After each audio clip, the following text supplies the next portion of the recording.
Hey everybody, John McCarry here.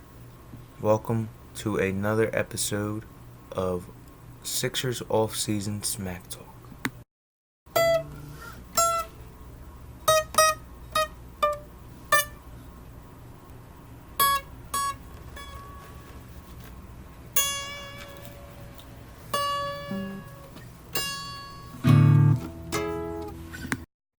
This episode, I'm going to be talking about the Eastern Conference, my Eastern Conference playoff predictions. Last show, I did my Western Conference.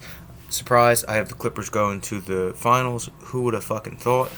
They just so happen to be the deepest team in the league, barring injuries. But now I'm going to do the East.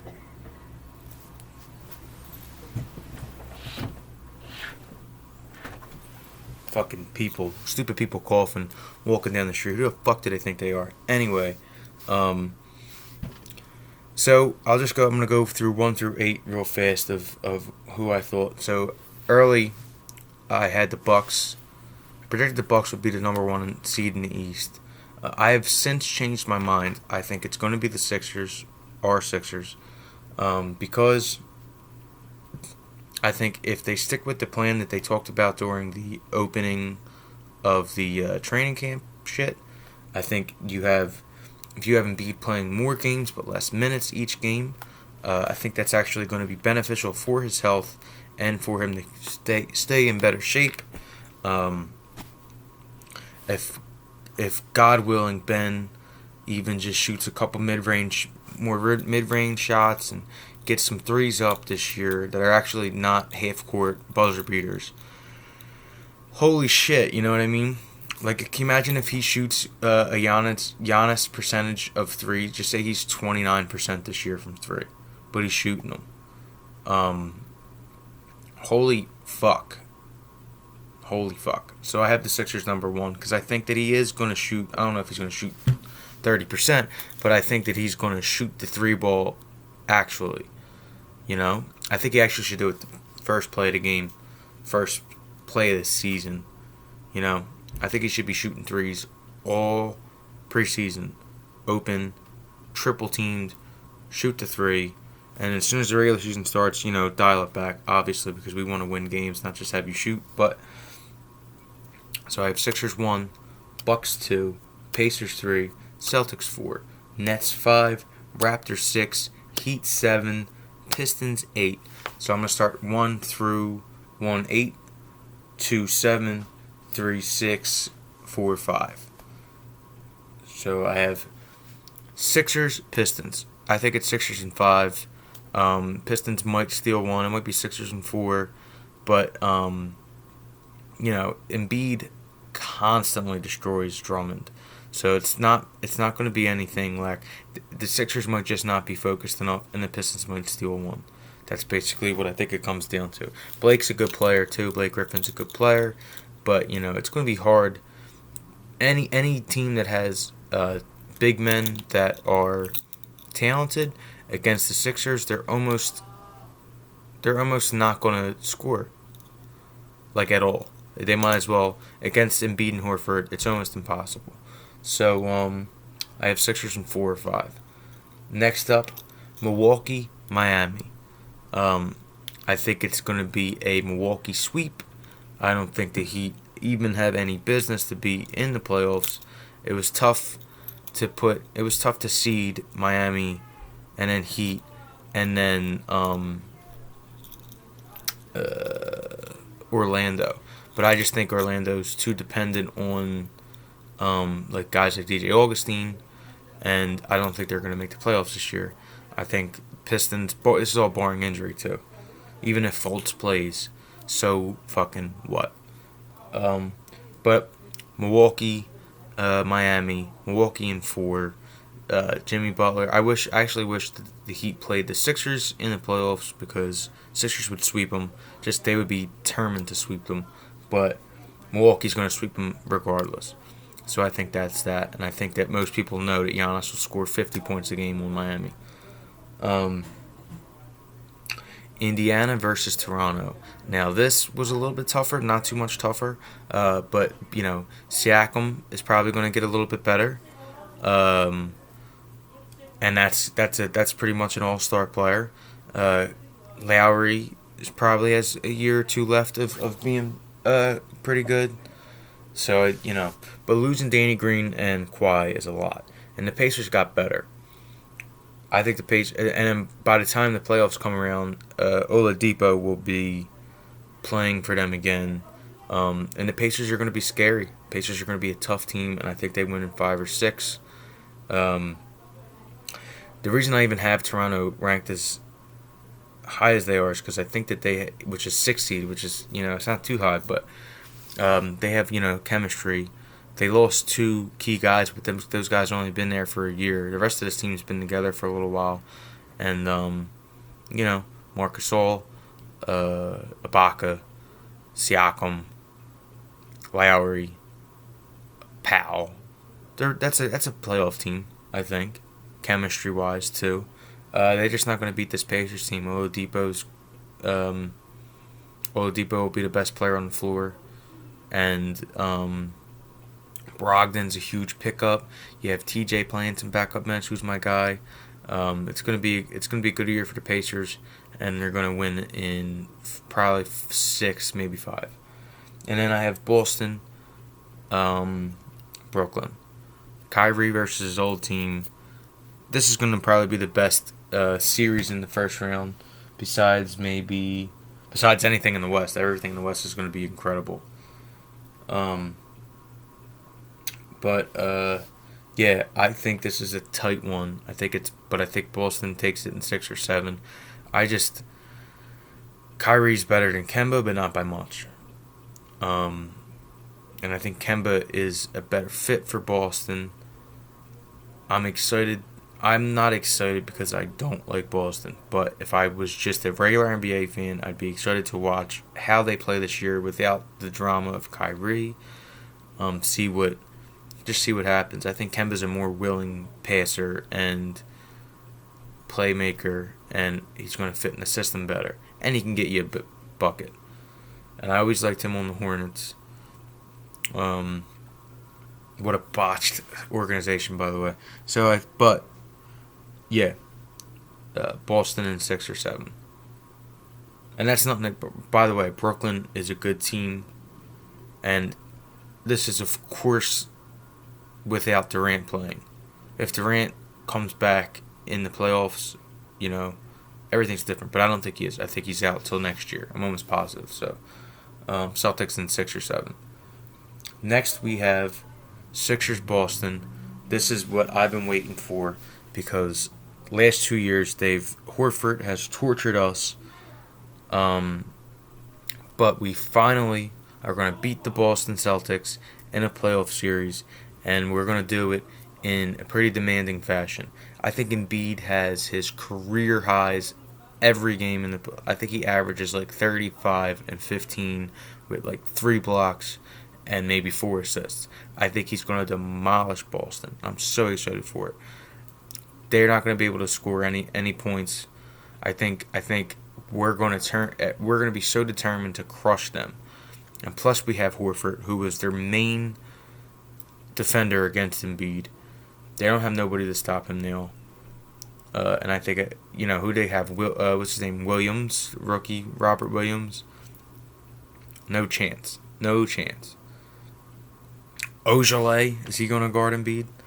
Come on now. They got rid of Baines. Baines did a decent job on him. They got rid of him. What did they got? Thias, whatever. Sixers in 5. Maybe 4. Bucks, Pacers. Awesome game. Awesome series. It's going to be real tight. I think the Pacers, if you have Brogdon at the point, Oladipo at the 2, who's their 3? Bogdanovich? Is he their 3rd player? I think he is. And then Miles Turner at the 5.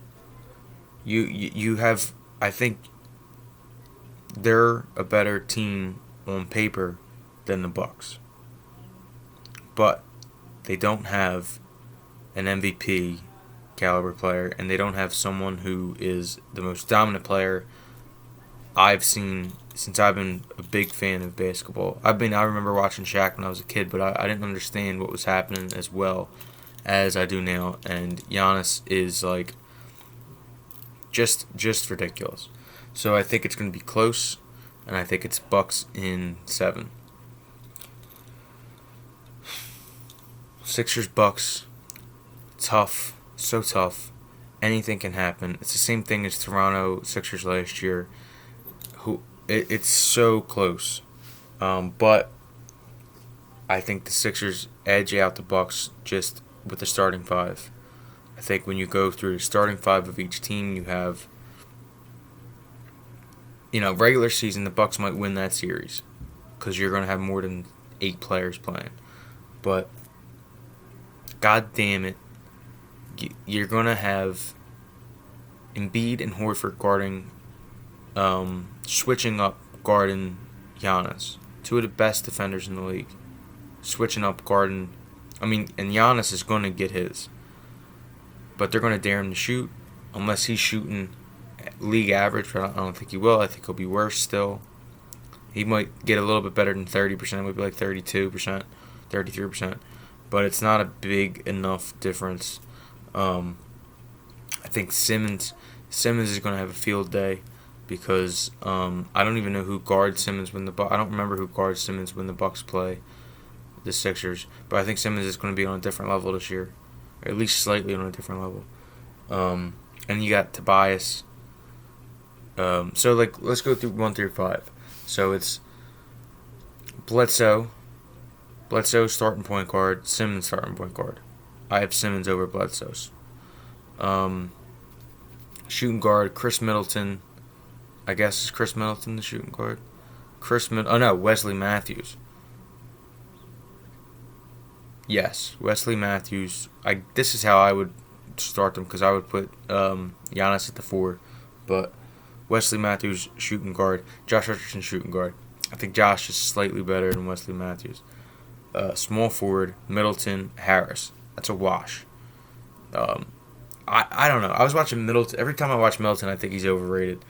But I don't watch him as much as most people do. So he was an all-star, but he was like kind of not an all-star too. Not in my book, at least. So that's a wash. Obviously, Giannis against Horford. You pick Giannis, but Horford's an incredible defender. And then Embiid, Lopez, Embiid. I think it's Sixers slightly better team. And I think it's going to be Sixers in 7. And then the Sixers got to play the Clippers, and it's a different ball game. Clippers are just ridiculous. They're terrifying. I think it's going to be extremely close. I think, and this is all barring injury, obviously, because Kawhi gets hurt sometimes. George gets hurt sometimes, and Embiid's hurt.